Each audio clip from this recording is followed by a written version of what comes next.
Hey guys, what's up? What's going on? It's Hang with the Dudes. It's Ish.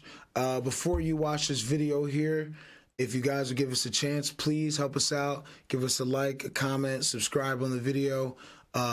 Give us a follow on all of our social medias. Comment, guys. Let us know what's going on. Let us know what videos you want to see and what you want us to put out. Probably be like under here, up here, somewhere around here. Give us a comment, guys. Give us a subscribe. Let us know what's going on. See you later. What's up, everyone? It's us again, hanging with the dudes. Me and Ish here today. Got a little video coming out. We're going to talk about the new UFC 300 this Saturday. Crazy card. Hella crazy. It's gonna be. It has the potential to be one of, if not the best cards ever. It's getting super high. As far as like fight quality.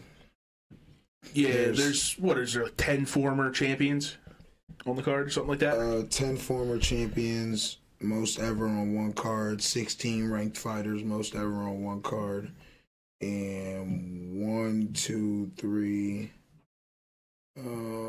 4, 5, 6, 7 different fights where both fighters are ranked. That sounds lit.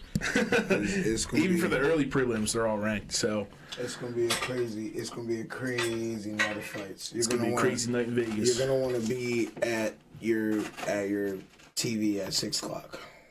Yeah. Shit. Oh yeah. Like 6 o'clock, like on the dot. So in this video, we're gonna break down each fight, predict who's gonna win, and maybe put together a little parlay ski John, you know. Maybe win some money. Down with that? I hope I win some money, cuz. Some money? Shit, you know, I'm down. I'd love to win some money. It's about, am I going to win this shit? Just the parlay needs to like not be 12 legs, and you'll be okay. No, cuz. If you make like decent bets that are like 2-leg parlays, then you chain them together for wins. I'll do a parlay right now, bitch. I'll do an early prelim parlay right now. But we can go over each fight, kind of, you know. I guess if you want to go over like how we feel about the fight or whatever. Yeah, of course. And we're missing Mole. Mole's a big UFC guy.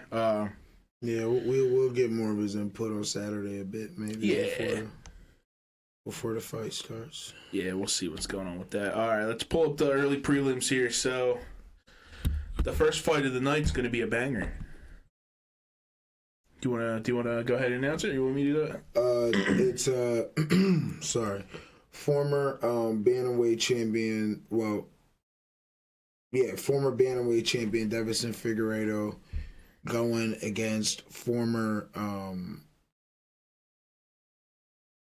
No, I'm so sorry. It's actually former bantamweight champion Cody Garbrandt against former flyweight champion Davison Figueiredo. Figueiredo moved up a weight class, I think, about 3 fights ago. Since then, he's been ranked number 8 in the division. So, if I'm not mistaken, I think that's how it's switched up. Because Bantam is 135, flyweight's 125, and I know 25 is where Moreno fights, and that's who he was fighting for the title back and forth. So right, okay. So he moved up. Okay. So do you think that's an advantage for him moving up, or do you think Cody? Cody. Do you think Cody is like better because he's been fighting at that weight class? So, who do you think was going to have the advantage there? I mean, I don't know if there's really necessarily advantages, but they're both good fighters, you know what I mean? But I think personally, like, Figueiredo's been looking really like strong at 135.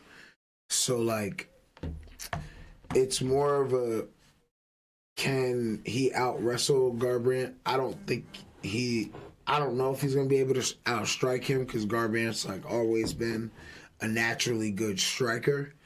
But It's a hard fight to pick, to be honest with you. Yeah. I would probably pick Figueiredo because he's been on the up, and Garbrandt's been like on the down. So Yeah, and that's kind of for me too. Like, I don't know. I don't think I've ever seen Kobe fight.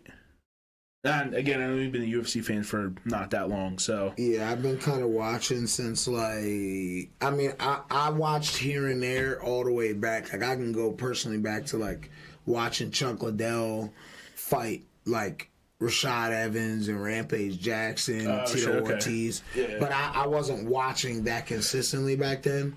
I didn't really start watching consistently until like following it, yeah. Until like I'd say like Anderson Spider Silva into Conor McGregor, so like 2010-ish, 2011 to like now. And like Cody Garbrandt's been around for about that long, so he's like always been a top end striker. He does, I think he has a submission on his resume if I'm not mistaken, but he's a really good grappler, really good defensive wrestler, so that helps out, you know. Okay. Yeah, I just, if I'm making a bet sheet here, I don't know if I can go with Kobe, just because I just don't know what he'd be about. And I would just trust your word for it. Figueiredo's on the up tip. And he changed weight classes, so maybe he's more comfortable at that weight. Well, like I said, he looks a lot stronger. Not necessarily gaining weight, but retaining weight. Losing an extra 10 pounds probably really helps him out strength wise, being a wrestler first. Right. Okay. You know what I mean? So he's able to throw more weight around. He's able to be stronger, hold more muscle. So.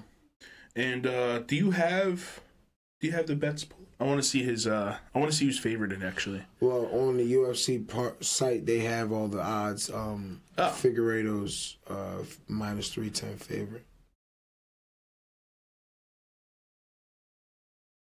Okay. So the favorite. Yeah, I'll probably pick the favorite there. That should be a good fight, and that's a start off the day. What was that, 6 o'clock? God damn. Don't want to miss that one. All right. Next fight. Right after that, you're gonna get another banger: Bobby Green versus Jim Miller. What do you think about this one? This one, I feel like they're toss up. Even. Yeah, I was gonna say even, right? Like I don't know. I'm being completely honest with you. I have no idea how this is gonna go, and I'm kind of scared. I like Bobby Green too. Exactly, I really like Bobby Green, but Jim Miller's been on a goddamn mission. Mm-hmm. So I don't know. I have no idea. It's gonna be a tough one for sure.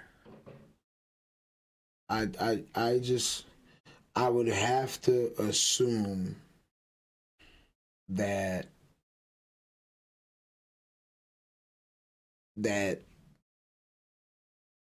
if Bobby can like try as hard as he can to not, I guess, like try to be too finesse game with his striking and actually like, you know, per se strike with a purpose, then I think that he'll be okay.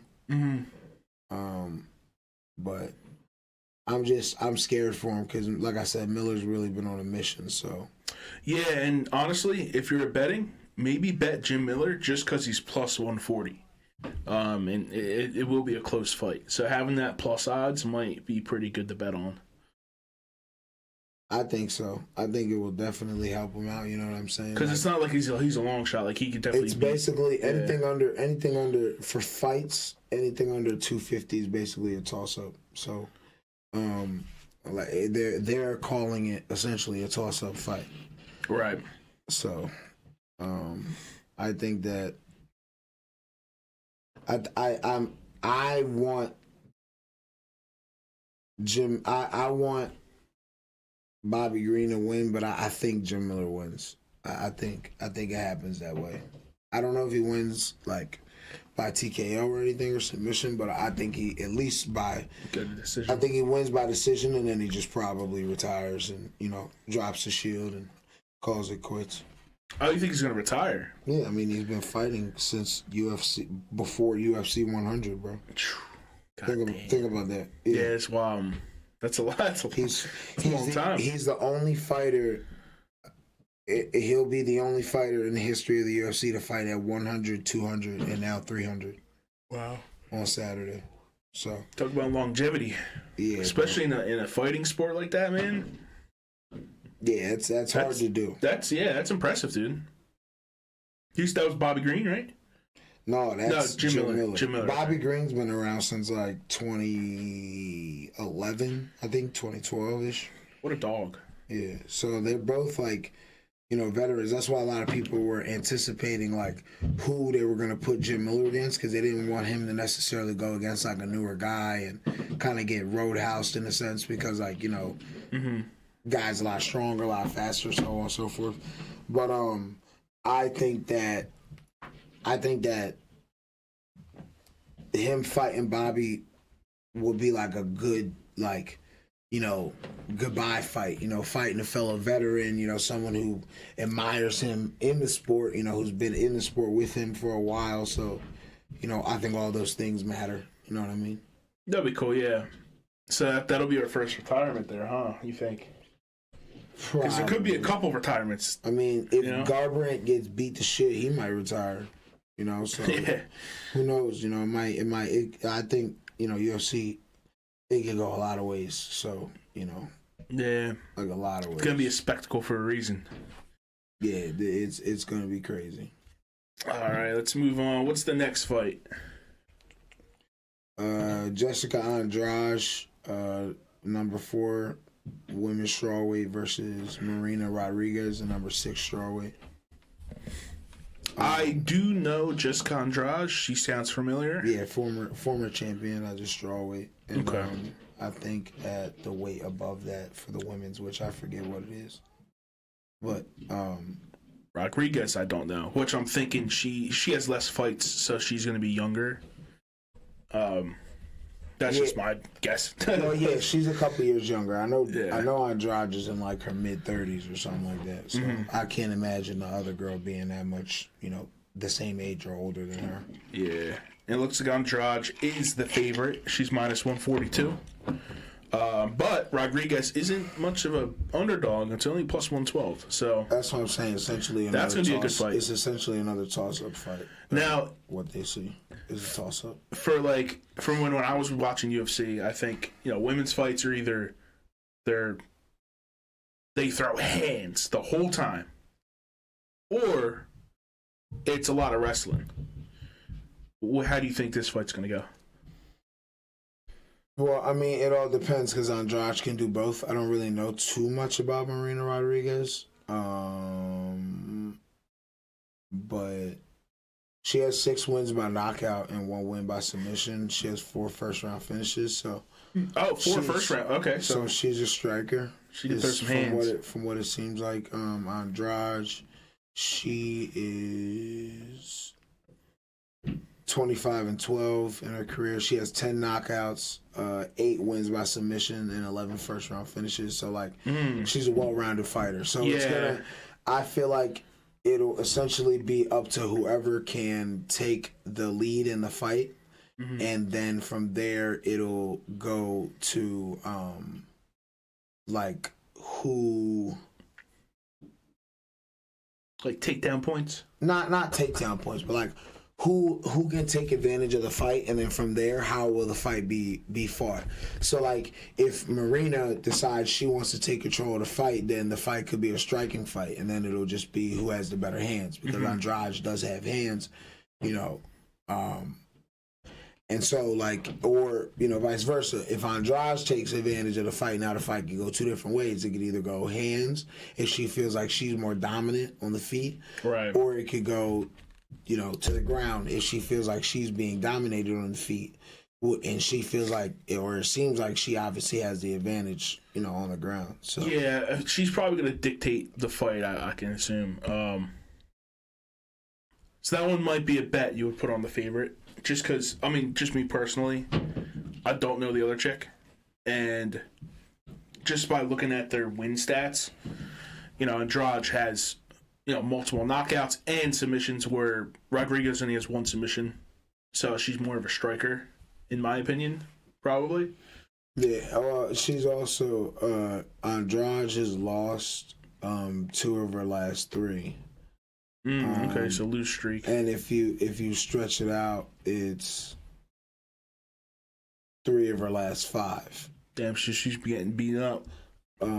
Whereas, hold on 1 second. Come on, take too long. I think Rodriguez is on a win streak because I don't remember her being 6th in that division, if I'm not mistaken. She's been stealthing up the ladder.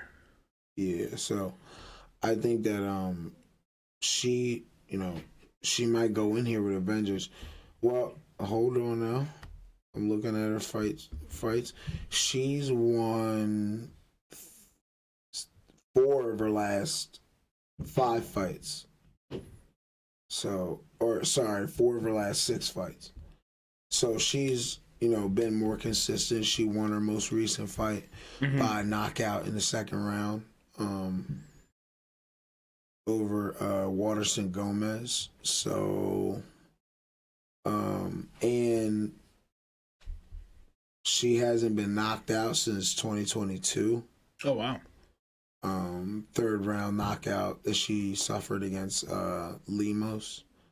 So I don't know. Is this, like I said, it seems like it's going to be pretty much whoever wins this fight is going to start to make a title push, essentially, is what it's looking like. Okay, yeah. So it's a big fight for both of them. Yeah, both of them have won their most recent fight. So, they're both kind of on the up and up. So, I don't know. I might have to pick the younger fighter. She might have it in her. Yeah, I mean Vegas knows something we don't, right? Because the odds for the underdog, which is Rodriguez, she's younger, but it's only plus 112, which is not that's barely a dog. While if you bet on Andrade, she's minus 142. Again, not huge, but yeah. The gap there is noticeable. So it's like she's a noticeable favorite, but there's a reason why they're not giving you better odds for the underdog. But that's why I said, for fighting, really, it's anything over 200 is a noticeable favorite. Anything under plus or minus 200 odds, is basically a toss-up. Vegas basically views it as a toss-up. Where in football, right, where it might be minus 350 or minus 400 odds is all right, yeah, they're probably the prohibited favorite. Yeah. Via Vegas. And I think the gap matters too. Figueiredo's a heavy favorite, minus 320, where the gap between them is farther, so it's more of a favorite versus this gap is not no, Jim Miller gap isn't huge, right? It's minus 184 to plus 140. Yeah, so I mean, my gut wants to go with Rodriguez because she's younger. She's on the up. She's kind of on a win streak. I don't know. I have to see the reach. I don't know. I gotta look. Sometimes you got to be there and bet it live to see what they look like. Sometimes I feel like that matters. Yeah, I understand that. I guess for that, I try to any fighter that I don't know, I'll try to go back and watch. Try to watch any tape that I can. So a little bit of film study. Yeah. So. All right. Well, let's on that note, we'll move on to the last early prelim, which is another really good fight. Nah, this might fuck around and be one of, if not the best fights on the card. Ooh, Jalen Turner. He's a dog, and he's one of my favorite fighters currently in the UFC. Versus Renato Moicano? Moicano. Almost had it. Moicano is a dog, too. But I think Jalen's been on a win streak. He's been the hotter fighter.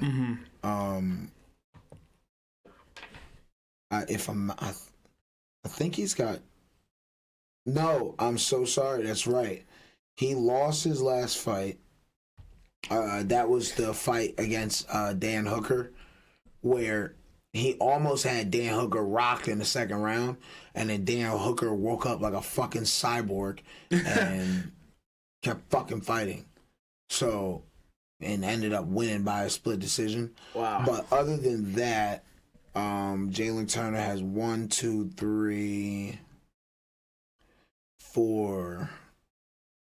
straight wins before that loss to Dan Hooker. Yeah, so he needs to bounce back, and I think he will. He's a heavy favorite in this fight. Yeah, Moicano is no slum neither, though. If I could look at his stats real quick, I'm trying to pull him up, trying to be fast. I'm not Jamie, sorry guys. Moicano has won his last 2 fights, and he has won 4 of his last 6. So, but his last fight, he was submitted in round 1 via submission. Timestamp 3:20, and Jalen Turner is great at submissions. Excuse me. And then he lost to Dos Anjos by unanimous decision. And his other loss is to Rafael Faziev back in 2020. That was 4 years ago. But it was a round 1 knockout, KO TKO. So I'm going with Jalen Turner. I think he's a more prolific ground guy. He has very, very good striking. Has 10 wins by knockout and 4 wins by submission. And he can kind of do it all. And he has 11 first-round finishes out of his 14 wins. So that's pretty good. Yeah, if he's getting you out of here, it's gonna be quick. Yeah, okay. You know what I mean? So yeah, and I agree. I'd pick Jalen Turner too. He's a heavy favorite, but it's worth putting on a parlay. You can do a small parlay, add him in with a if you're gonna do like a 2-legger, I would do like Jim Miller, who's under, and then Jalen Turner. That's probably a really good bet because the odds will be good. Yeah, I bet. And it's only 2 fights. Me personally, so on this early / prelim. Well, I'm gonna do it early, and then I'll probably do like a regular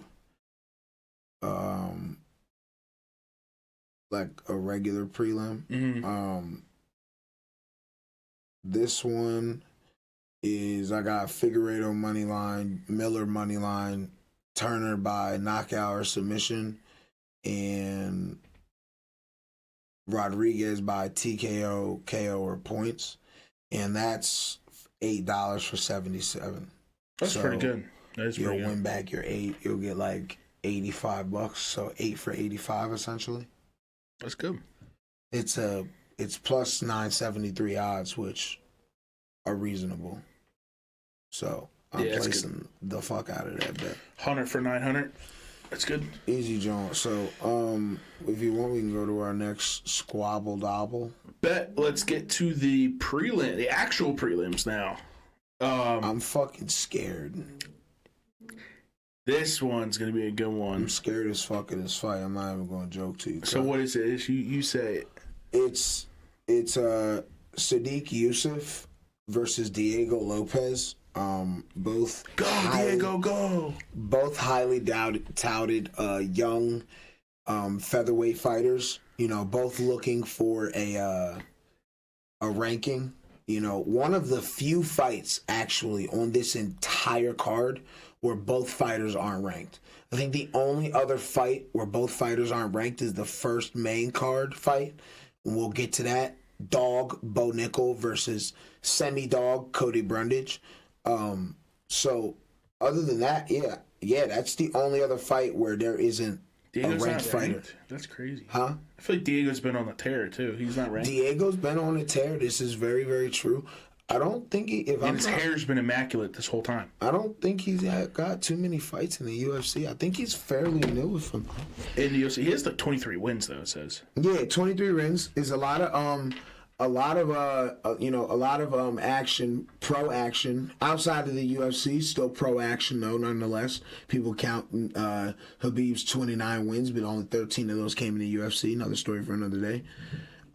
Lopez 9 knockouts, 12 wins by submission. Oh, So wow. he's finished He's finished 21 of his 23 wins, and 14 of them in the first round.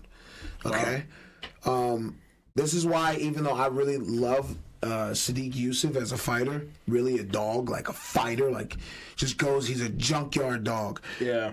Lopez is also junkyard doggage. Mm-hmm. So he's got 3 fights in the UFC so far, all 3 wins. His first fight was versus Evolov, 3-round unanimous decision, and then his last 2 fights were versus what's this dude's name? Gavin Tucker, and that was a first-round submission. And then his fight after that was Pat Sabatini, a Philly guy, unfortunately, and he chinned him the fuck up in the first round, KO'd him. It was crazy. I remember watching that fight live because I bet Sabatini, and I almost cried. But we're not going to talk about that. But he's a really good fighter, man. Really good fighter. He's a finisher. That's for damn sure. He's not looking for too many fights to go the distance. Same thing, I would say, equally, if you look at Sadiq Yusuf. 6 wins, all 6 by knockout. Like I said, brawler, absolute brawler. So, could I see Lopez maybe possibly trying to take this to the ground, make it a grappling game where he has the advantage with 12 submissions? Possible. Will it happen? Who knows? So Sadiq Yusuf has a total of, he has a lot of pro fights in the UFC. So he has a total of 1, 2, 3, 4, 5. 5, 6, 7, 8 fights in the UFC. In the UFC, he is 1, 2.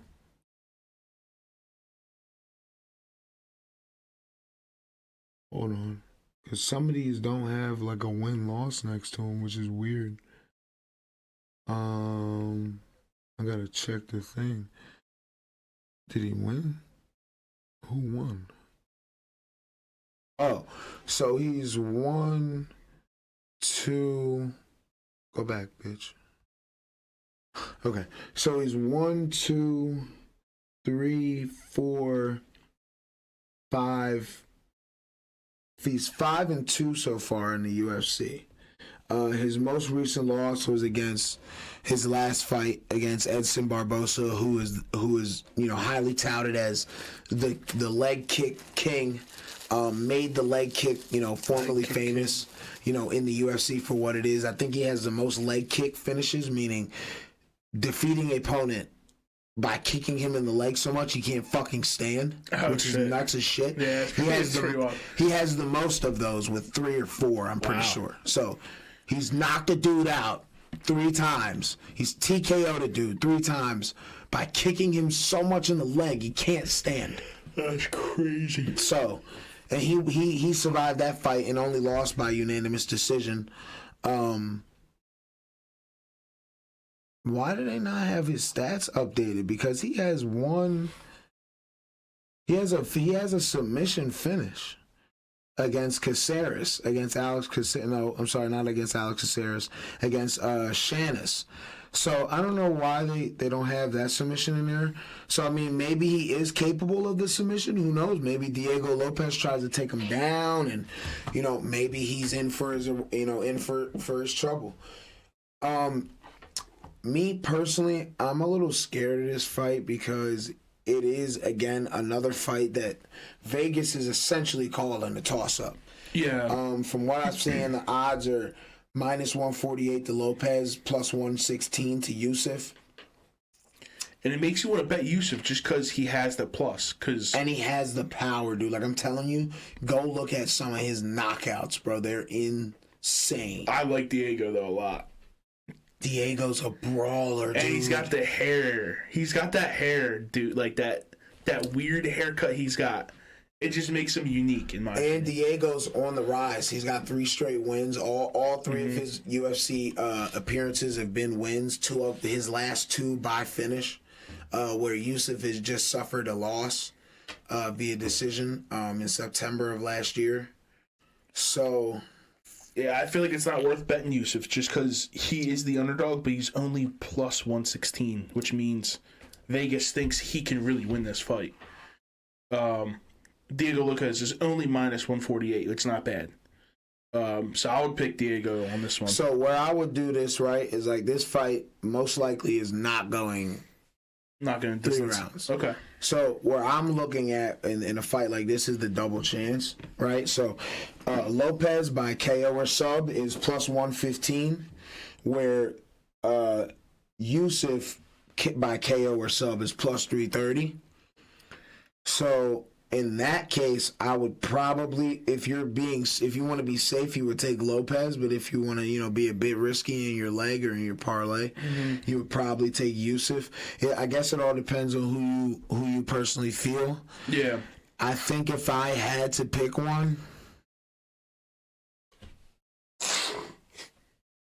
and mostly because he could say it. It's because of his hair. Mostly because the last 3 fighters that are Nigerian born that have fought on a major scale have all lost. And Kamaru Usman, Israel Adesanya, and Francis Ngannou. So I feel like he's got to do it, and he's got to do it for Nigeria. So I'm going Sadiq Yusuf by KO or sub. I like it.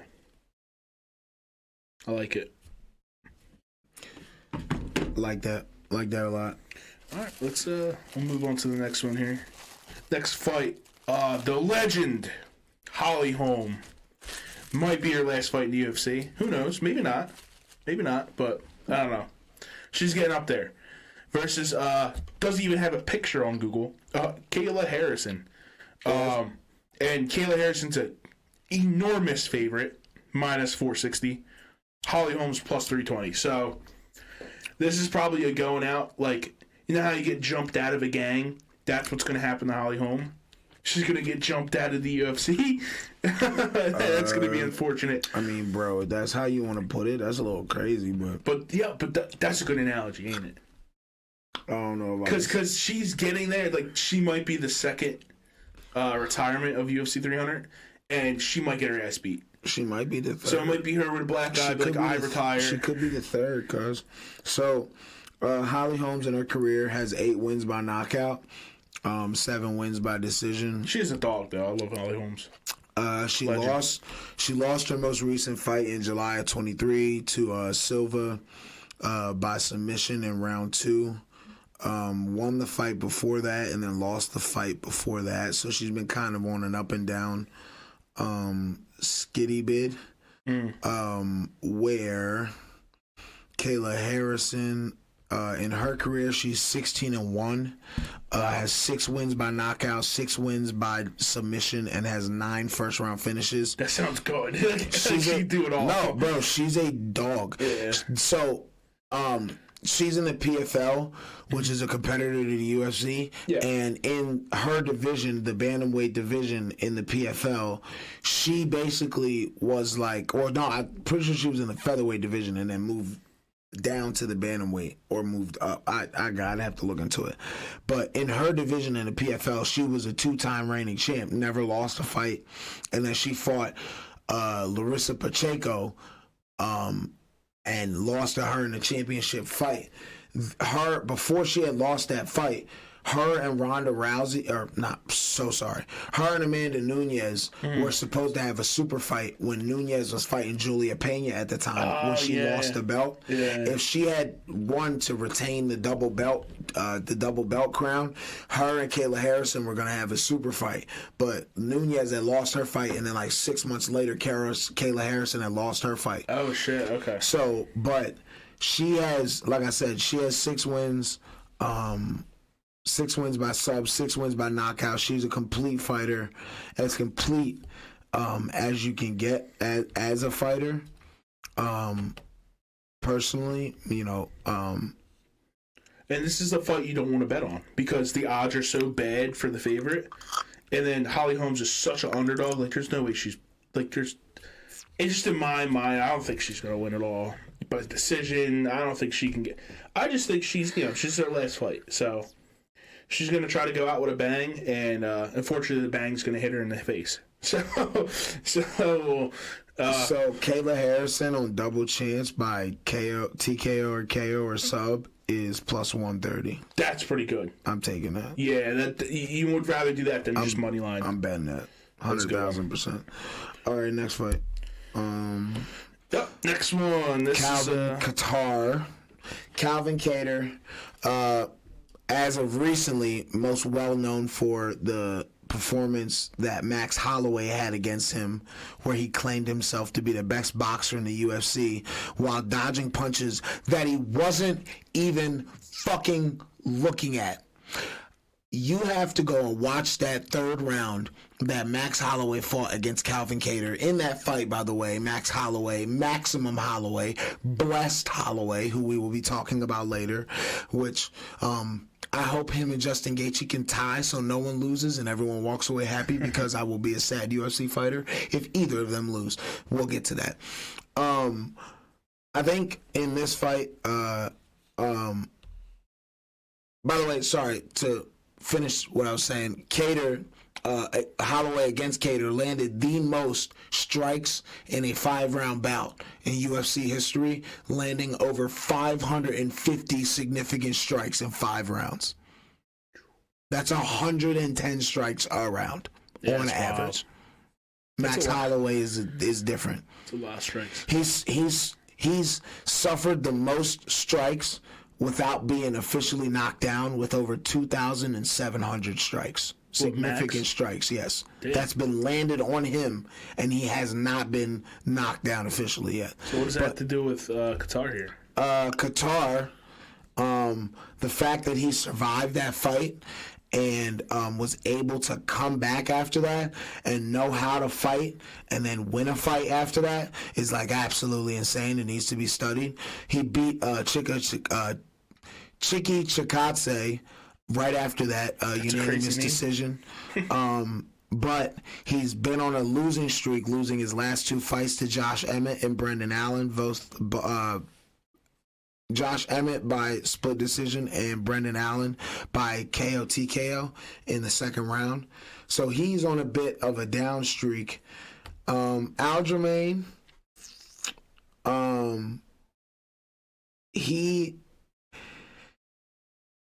he's mostly gonna, come at you wrestling submission style. He's a jiu-jitsu guy.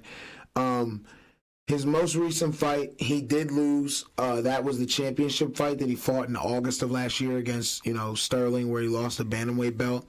He's moving up a weight class for this fight and is moving up to the featherweight weight class. So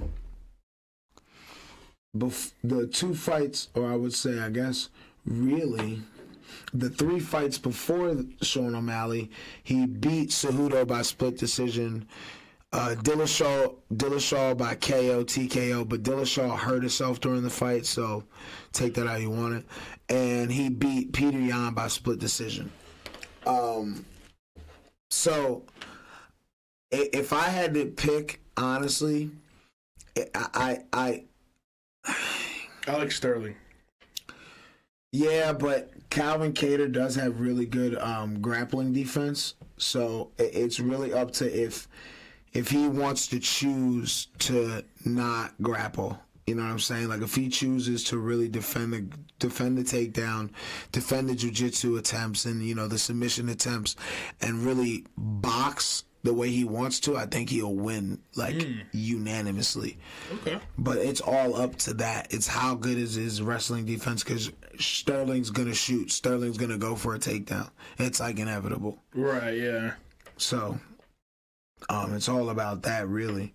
Yeah, and Sterling's the favorite, minus 180. Kattar's plus 140. So, there's a little bit of a gap there. I feel more confident just taking Sterling.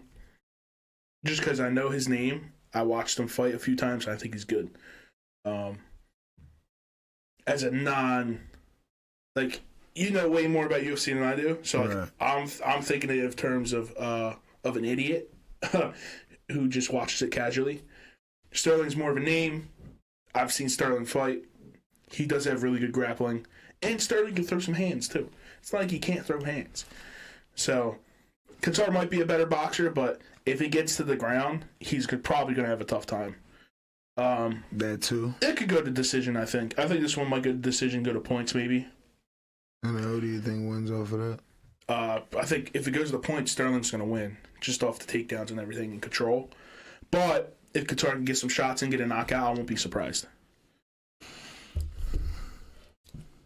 Because it's a fight. So, anything can happen. So, I think I'm going to probably bet Sterling, but we'll see what happens. It'll be a good fight, though. They haven't matched up for a reason, so it's going to be a tough fight. Now, the next fight here, I'm the most excited about.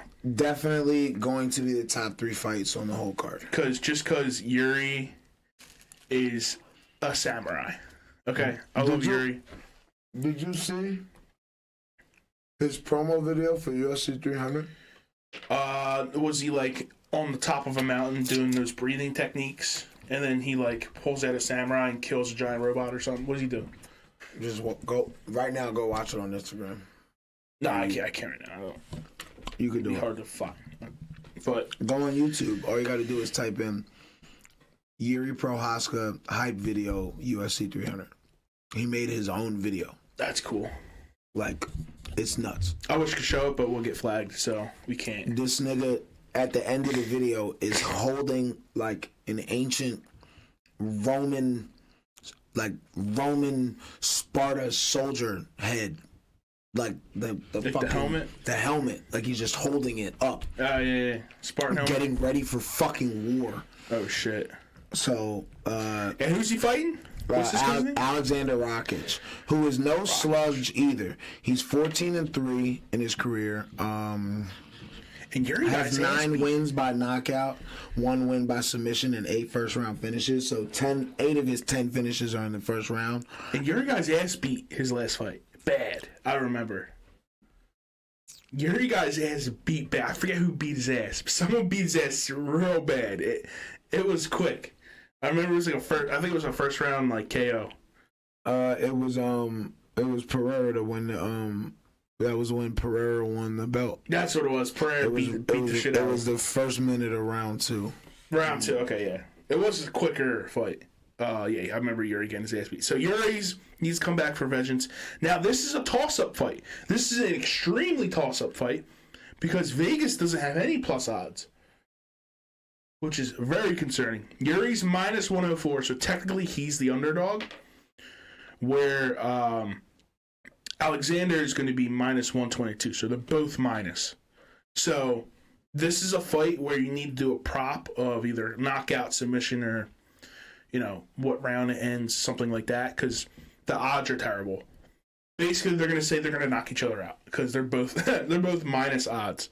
So, I like Yuri just because I've seen him fight before. He did get his ass beat, but I feel like he's super entertaining, and he has like the heart of a fighter. Where Alexander, I don't think I've ever seen him fight once.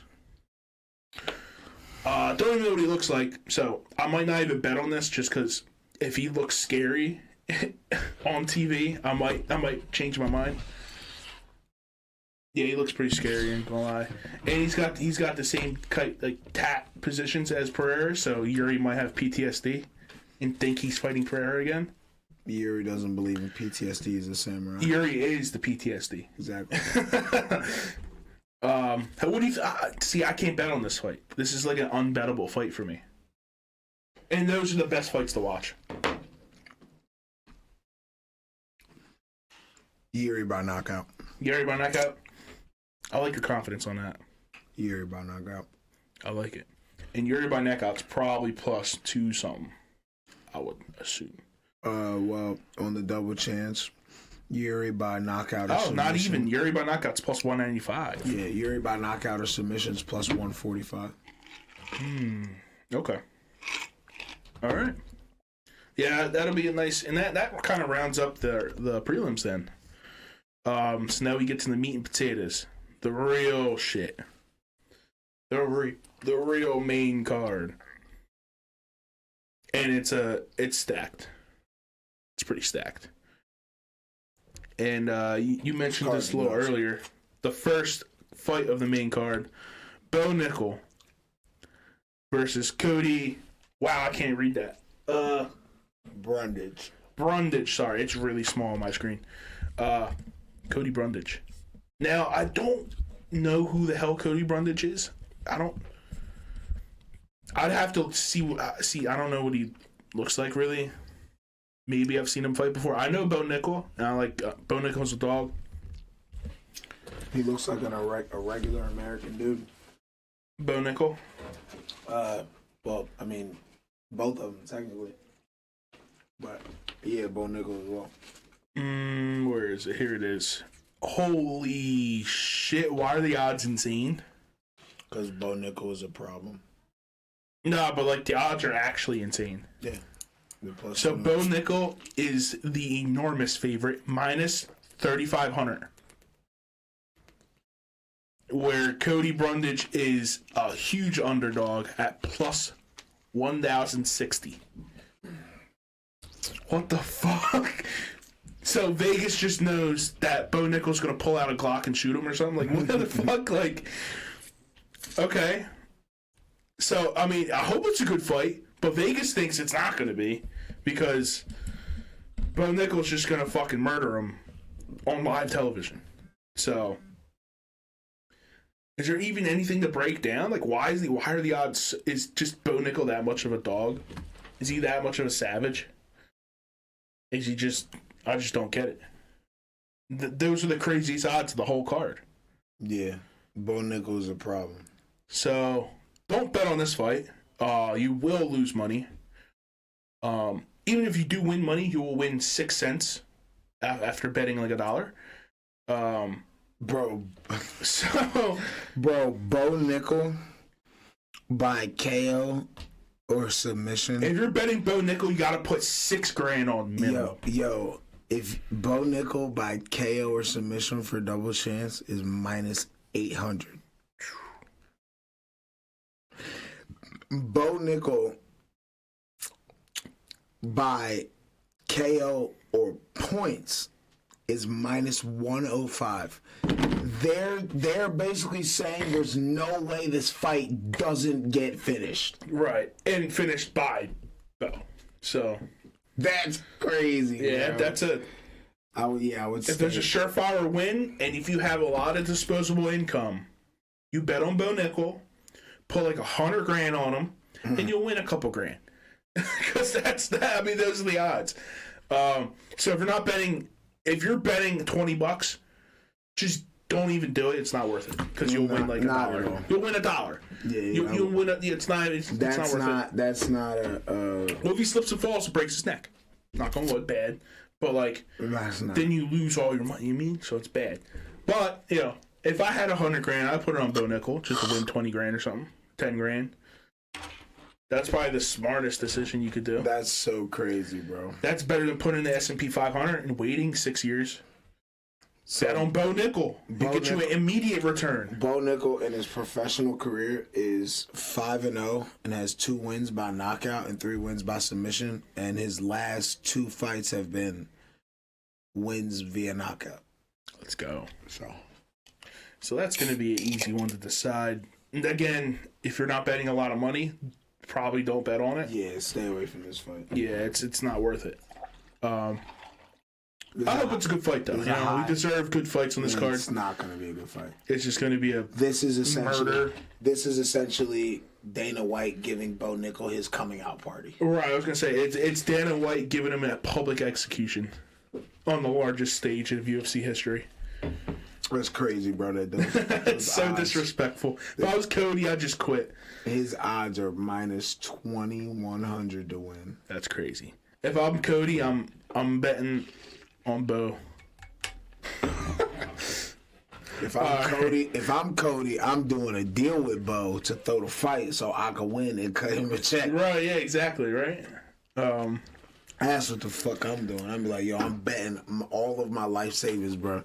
Yeah. I'm gonna win at least $30 million. Just throw the fight. Throw the fight. All right, next fight on the card. Charles Oliveira The Bronx. versus... The Hold on, I'm going Bronx. to put up on my phone. This is a lot easier to read. Versus Arman Turkestan. Turkestan. Yeah, don't forget the Where's the at, though? Oh, S-A. Turkestan. Yeah, I'm not even gonna try it. Yeah, don't try it, cause What country is he from? I don't fucking know. He sounds like he's from Tajikistan. He's probably from Stanistan. Okay. Stanistan. Now this is surprising. Charles Oliveira is the underdog. Yeah, that's bullshit. So Armin's a beast? Yeah, he is a problem. He's a problem? But I like Charles Oliveira though, and I want to bet on him, but like he makes me not want to bet on him. Charles Oliveira has the most. He has the most finishes in UFC history with 21, and he's 34-9 all time with 31 finishes. Wow.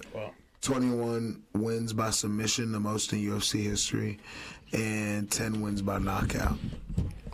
Damn. He's also won every fight that he's won in the last 3 years has been finished. He's finished something like 7 of his last 9 wins or something like that. So, gonna be a crazy ass fight. Hella crazy fight. Me personally, I'm going with Oliveira. Yeah, I gotta go Oliveira too. I just know his name. He's got cool hair. I don't know. He's a marketable guy. You know, he's cool. He's got swagger to him. You know, he's kind of like a mini Conor McGregor. Not really, but just a sense of his name he's a big name. You know. Yeah, I wouldn't say Conor because they're not like. They're not similar fighters, and they don't have similar personalities. But as in like name wise, like if you think of UFC guys, it's like Charles Oliveira, a UFC guy. Nah, I wouldn't say he's nowhere near close to the name of Conor. Conor McGregor has made the UFC. Oh well, yeah. Billions. He made the UFC. He got the UFC to where it is today. Yeah, so I wouldn't say that, but I hear what you're saying as far as having the name. Names don't always mean anything in the fight world. That's true, and that's why he's an underdog. I think that he had a very good displaying against Dariush, knocking him out while Dariush is on like a 10-fight win streak. So yeah. I mean, he's not a crazy underdog. So he's plus 176, while Armin is minus 230. So, again, this might be another one where if you want to put Charles Oliveira on a card with Bo Nickel, that'll be a good bet. Because you got a heavy favorite versus a nice underdog who, you know, Charles Oliveira can win the fight. Like, I could see him winning the fight. So, that might be a worthwhile bet to make. Yeah. Excuse Well, me. if you're gonna put Charles Oliveira on a card with like 6 fights, he might, you might just lose outright anyway. So it might not be worth it on a bigger card. Yeah. But for me, I would bet him. And I think Charles can win. But Armin seems like a beast. Vegas agrees he's a beast.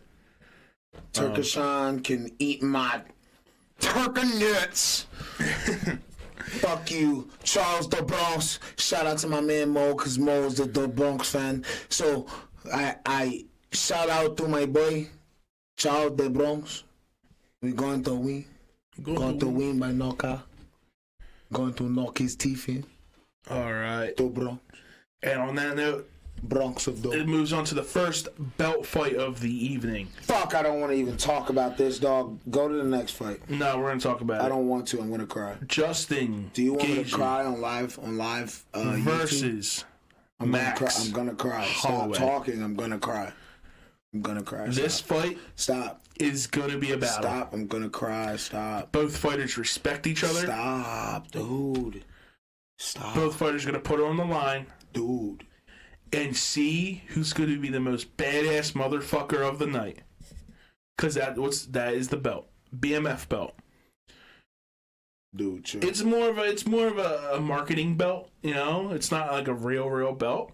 It's a belt that you can win. So bet your ass is gonna fucking go all out and try to win that belt. You see who's the badass motherfucker. I love Justin Gaethje here. I don't think Max Holloway could beat him. I just don't see it. I just don't see it. Max Holloway got his ass beat his last fight. I mean, and it looked bad too. It wasn't like, oh, he had a good fight. Like, no, he looked terrible. No. Terrible. His last fight, you're thinking about his last fight against Volkanovski, which was 2 years ago. He has 2 fights since then in which he's won both fights. Really? Yes. And he won both fights. He knocked out the Korean Zombie, like unconscious. Oh, he retired. Korean Zombie. Yeah, so that was a retirement fight. Oh, knocked shit. him out unconscious. Okay. So, yeah. All right. Because I remember watching. I remember watching that because it was the prelim that was the day before my birthday. Because we went to the Phillies game and then came back, or went to Flood's crib or some shit like that. We went out and watched the fights after. Yeah. Oh yeah, we went out to not Brick House, to Beer the Garden. casino. Yeah, we went out to Parks to watch that fight for all of our birthdays. So yeah. Don't remember if I won money there or not. No, it wasn't that fight. It was another fight that we went to. But I have no fucking idea at all who I want to pick for this fight. I'm picking Justin. I like Justin there. I want to see who's the favorite. All right, let's look. So, I'm right. Justin Gaethje is the favorite, minus 178. Max Holloway is plus 138. So it's not huge. It's not a huge gap, and it shouldn't be. Both fighters are badass motthfuckers. They're brawlers, dude. They're both brawlers. Max got a chin. Justin, I don't even think I've seen him knocked out before. He's gotten knocked out a couple times in the UFC. Okay. They both probably did, but like... No. Max never got Max knocked out? Holloway has taken the most significant strikes in the UFC of all time without getting knocked down one time, let alone... But like, has he been knocked out before? How you gonna get knocked out if you've never been knocked down, Mike? You can't. So he's never been knocked down ever? No. He's taken over... That's crazy. He's taken, as of his last fight, 2,719 significant strikes without being knocked down officially. Holy shit. I think he gets knocked down in this fight. I mean, if it's any fight to do it. I'm a man that goes off history, and I say no. I just think he might be way too fast for Justin. Oh, okay. That might actually... I think he might. I could see that though. He is a quick fighter. He's got quick strikes. I think he's going to be way too fast for him, personally. I think Gage is just a brawl. I don't know, man. It is going to be a tough one, man. It's going to be fun to watch. Don't get it twisted. Max will brawl with you too. I know exactly. They're both fucking. That's why they're fighting for that belt. I think that it's a toss him up fight, man. But Gaethje has the belt, right? He has the BMF belt. Gaethje is technically right now the BMF champion. Wow, it's going to be a hell of a fight. Now, if I'm betting, I'm going to bet Justin Gaethje. I don't know. I just got a feeling. And sometimes that feeling's probably wrong, so we'll see. All right, let's move on. Ready to move on? Last 2 fights. So this is the co-main event. I'll let you pronounce the names here, because I have a smooth brain. It's championship fight in the women's strawweight division. Zhang Weili versus Yan Xiaonan. Isn't this the first fight with 2 Chinese fighting each other? Yeah. I think so. I'm like, well, fighting for a belt. Yes, I think 2 Right. Chinese fighters have fought before in the UFC, if I'm not mistaken. But for the belt, it's probably first. For the belt, yes. And I know Zhang Weili is a beast.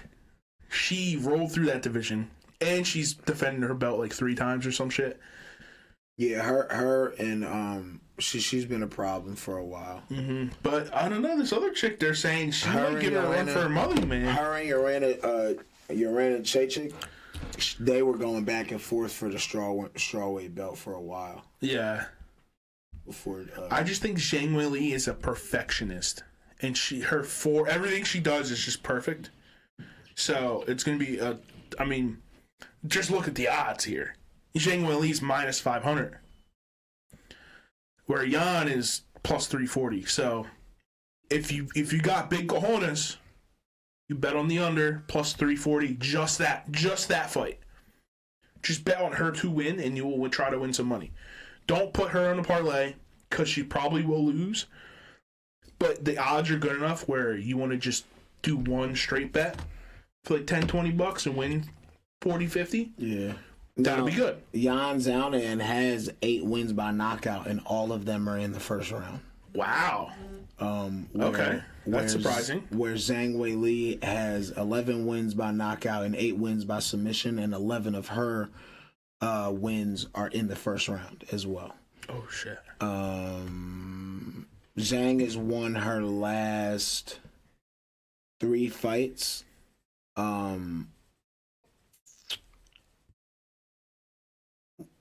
Her last one being by a 5-round unanimous decision, but the 2 before that were by submission and KO.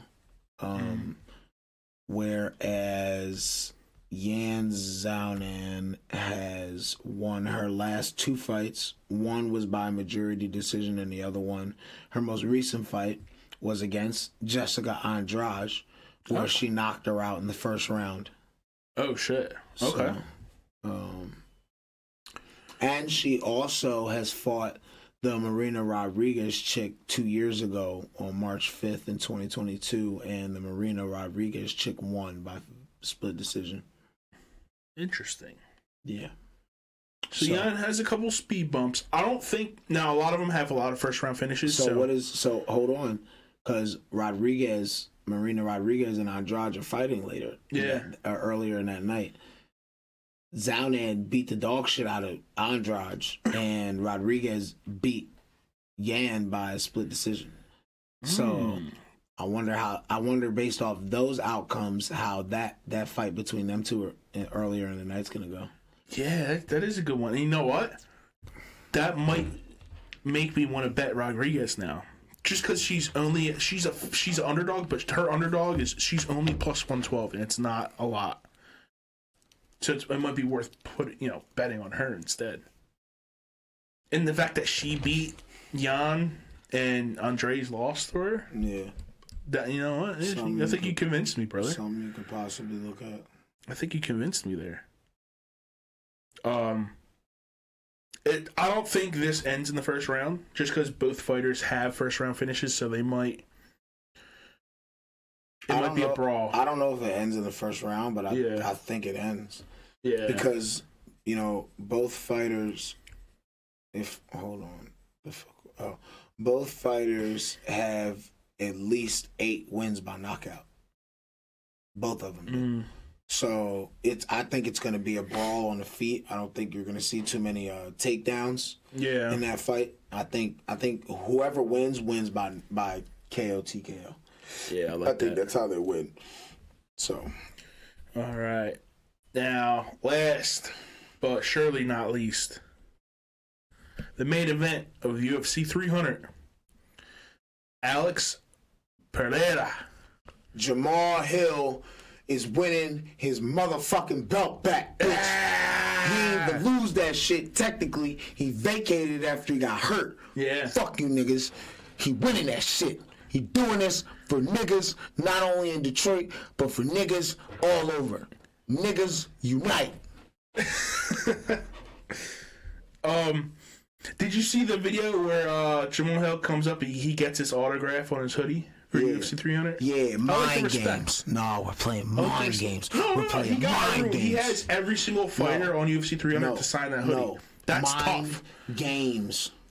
No, I think it's respect. Mind games. He even told me, he's like, I looked up, like, he goes, you're, like, one of the guys I look up to. But like when we step foot in that ring, I'm gonna beat the fuck up. Mind games. But I think Pereira's face, he looked surprised when he asked him to sign his hoodie. He's like, what? Okay. Mind games. So I think that's cool shit. That hoodie's probably worth bank. He has every single fighter on the card on that hoodie. That's tough.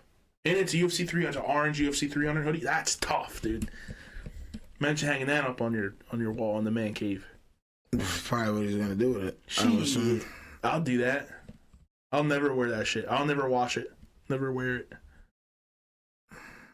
Just stare at it all day. Never wash it or wear it is crazy. No, because if you wash it, the ink's gonna go. Oh, I mean, you don't want to fuck up the signatures. You can't wash it. You gotta put that shit in a Ziploc bag. That's true. Inside of another Ziploc bag, like a pound. You said like a pound. Tape it to underneath your car and smuggle it back. It's precious cargo. You're crazy as hell for saying that. All right, let's break down this fight, though, because I think it's going to be a good-ass fight, because Pereira is a dog. You know, he's a dog, so... That's not even him. That is him. No, he doesn't do that. Gilbert Burns does that. Fuck. Gilbert So Burns what does he does the arrow drum, yeah, right? And then he just screams like a fucking crazy person. Yeah, he's a screamer. Pause. No Diddy. No Diddy. No fucking Diddy, yo. We don't do that Diddy shit. So who is the favorite? It's got to be Pereira, right? Yeah. All right. So, but it's a close one. Alex Perez minus 140, where Jamal Hill's plus 110. So it's a toss up. Jamal Hill can win this fight, and honestly, yo, I kind of think he does. Jamal Hill wins this fight. I think he knocks his fucking head off. Knocks his head off. And this is for the what is this? Light heavyweight championship, brother. Oh shit! This is gonna be a fight.